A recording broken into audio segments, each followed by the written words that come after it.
तभी से वहाँ से केविन ओवेंस आ जाते हैं। केविन ओवेंस का इंतजार मैं बहुत दिन से कर रहा था कि ये कब आएंगे और सैमी ज़ेन को बचाएंगे, लेकिन भाई मॉन्ट्रियल कनाडा में शो हो रहा था और केविन ओवेंस और सैमी ज़ेन दोनों के दोनों लोकल है मॉन्ट्रियल कनाडा के। सैमी ज़ेन के साथ ना जो क्राउड है वो एकदम कहते हैं ना उसको क्या करते हैं, मतलब एकदम कनेक्ट करता है, बुरी तरीके से क्राउड उनके साथ कनेक्ट करता है। अच्छा भी है, वो काफ़ी इमोशनल है। हेलो एवरीवन, कैसे हैं आप सभी लोग। मैं लेके आ गया हूँ एलिमिनेशन चेंबर का रिव्यू। जो इवेंट अभी अभी हुआ है, मैंने जस्ट उसको देख के मैं उठा हूँ और मैं कह सकता हूँ कि एकदम प्रॉपर सेटअप कर दिया गया है रेसलमेनिया के मैचेस के लिए।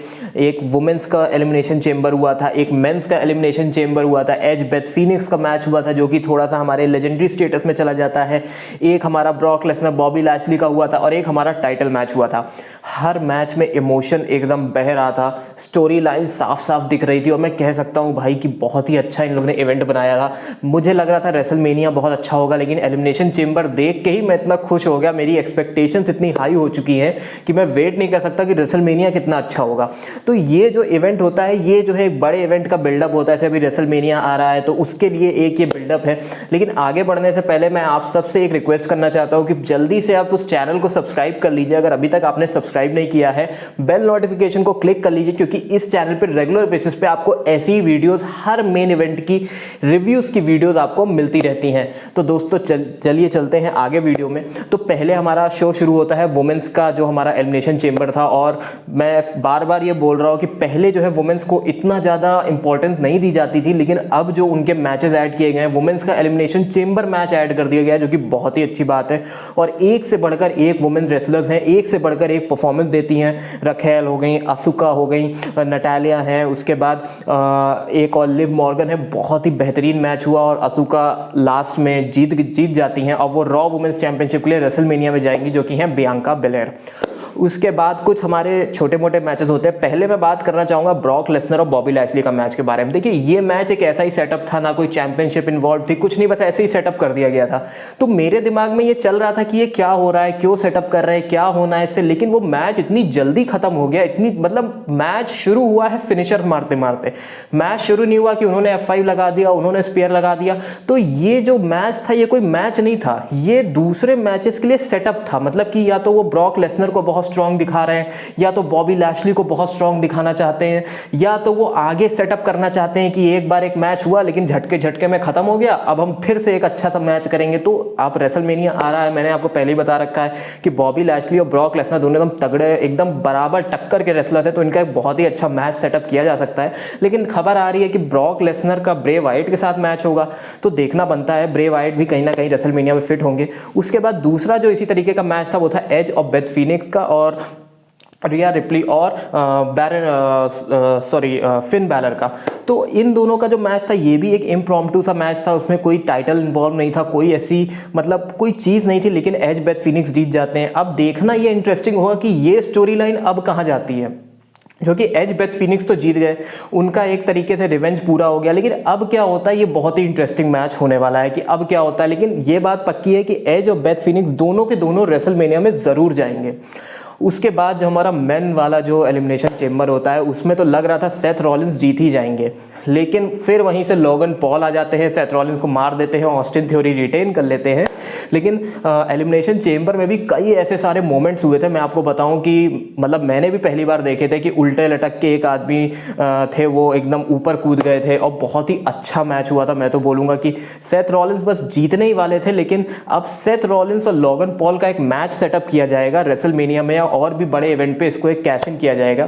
यहाँ पे मैं थोड़ा सा डिसअपॉइंटेड हूँ, जैसे कि मैंने पिछली वीडियो में भी ये बोला था कि जैसे सेथ रॉलिंस है, जो भी स्टैब्लिश्ड रेसलर्स हैं, उनको आप अच्छा यूटिलाइज कर सकते हैं। जैसे अगर आप सेथ रॉलिंस को यूएस चैंपियनशिप दे देते तो वो काफ़ी अच्छा आप इनकैश कर सकते थे। सेथ रॉलिंस एक स्टैब्लिश्ड रेसलर हैं, उनके पास अगर यूएस चैंपियनशिप या इंटरकॉन्टिनेंटल चैंपियनशिप, जो कि सेकंड लेवल की चैंपियनशिप्स आती हैं, वो अगर आ जाती हैं तो आप एक बहुत ही अच्छी स्टोरी लाइन बना सकते हैं। ठीक है, वो WWE चैंपियनशिप नहीं है, लेकिन फिर भी वो कम नहीं है। लेकिन अब जो है सिनेरियो कुछ ऐसा है कि ऑस्टिन थ्योरी ही यूनाइटेड स्टेट्स चैंपियन है और सेथ रॉलिंस और लोगन पॉल के बीच में कुछ ना कुछ स्टोरी लाइन बिल्डअप होगी, जो कि रेसलमेनिया में जाएगी फॉर श्योर। अब हम आते हैं अपने मेन इवेंट पे दोस्तों। जो मेन इवेंट था सैमी ज़ेन और रोमन रेंस के बीच में। अब सैमी ज़ेन के साथ ना जो क्राउड है वो एकदम कहते हैं ना उसको क्या करते हैं, मतलब एकदम कनेक्ट करता है बुरी तरीके से, क्राउड उनके साथ कनेक्ट करता है। अच्छा भी है, वो काफ़ी इमोशनल है। और उनकी पूरी फैमिली थी, उनकी वाइफ थी, बच्चे थे, भाई बहन सब लोग बैठे हुए थे, फादर भी थे इनफैक्ट। और मैच शुरू होता है। मैं सीरियसली बताऊं तो जिस तरीके से मैं सैमी ज़ेन को देख रहा था तो मुझे लग नहीं रहा था कि ये कुछ मतलब खास मैच होगा, लेकिन क्योंकि मैंने सैमी ज़ेन को ज़्यादा रेसल करते देखा नहीं है फ्रैंकली बोलूँ तो। लेकिन जैसे ही मतलब मैच शुरू हुआ और सैमी ज़ेन ने मारना शुरू किया, एक बार को तो मुझे भी लगा कि हो सकता है सैमी ज़ेन इस बार यूनिवर्सल चैंपियनशिप ले जाए, लेकिन मुझे पता था कि जिमी ऊसो, जे ऊसो, जो भी आसपास के उनके साथ के ब्लड लाइन के मेंबर्स हैं, वो कुछ ना कुछ रोल प्ले करेंगे और फिर से जो है रोमन रेंस जीत जाएंगे। हुआ यही कि जिमी ऊसो आते हैं, सैमी ज़ेन को मारते हैं, लेकिन फिर जे ऊसो आके जो है सैमी ज़ेन के सामने खड़े हो जाते हैं। लेकिन मुझे लग रहा था कि अब यहाँ पे कुछ इंटरेस्टिंग होने वाला है, लेकिन तभी सैमी ज़ेन जाके जे ऊसो को एक स्पीयर लगा देते हैं, गलती से लग जाता है, रोमन रेंस को मार रहे थे उनको लग जाता है और फिर वो हार जाते हैं। अब जैसा कि हर बार की तरह ब्लड लाइन क्या करता है कि जैसे ही हार जाते हैं वो अपोनेंट को मारने लग जाते हैं, तो वो मारने जा ही रहे होते तभी से वहाँ से केविन ओवेंस आ जाते हैं। केविन ओवेंस का इंतजार मैं बहुत दिन से कर रहा था कि ये कब आएंगे और सैमी ज़ेन को बचाएंगे, लेकिन भाई मॉन्ट्रियल कनाडा में शो हो रहा था और केविन ओवेंस और सैमी ज़ेन दोनों के दोनों लोकल हैं मॉन्ट्रियल कनाडा के। तो भाई वो आते हैं, रोमन रेंस को मारते हैं और एक अच्छी एंडिंग होती है। सैमी ज़ेन थोड़े इमोशनल दिखते हैं। मैं चाहता था सैमी ज़ेन जीत जाएं, लेकिन अब देखते हैं अब क्या होता है। अब काफ़ी इंटरेस्टिंग एक स्टोरी लाइन बिल्ड हो रही है। देखिए रोमन रेंस और कोडी रोड्स का तो मैच फिक्स हो गया, रेसलमेनिया मेन इवेंट में एक मैच फिक्स है, अब रोमन रेंस कहीं नहीं जा रहे। लेकिन अब सैमी ज़ेन का क्या होता है, हो सकता है सैमी ज़ेन केविन ओवेंस के साथ टीम करके जो है दूसरे ब्लड लाइन के मेंबर्स के साथ करें। जे ऊसो किस तरफ जाते हैं, क्योंकि उन्होंने सैमी ज़ेन को मारने से मना कर दिया था। रोमन रेंस उनको मार रहे थे कि तुम बोलो, काफ़ी अब्यूज़ कर रहे, लेकिन उन्होंने मारा नहीं था सैमी ज़ेन को। उतनी देर में उनको स्पेयर लग गया, पता ही नहीं चला कुछ।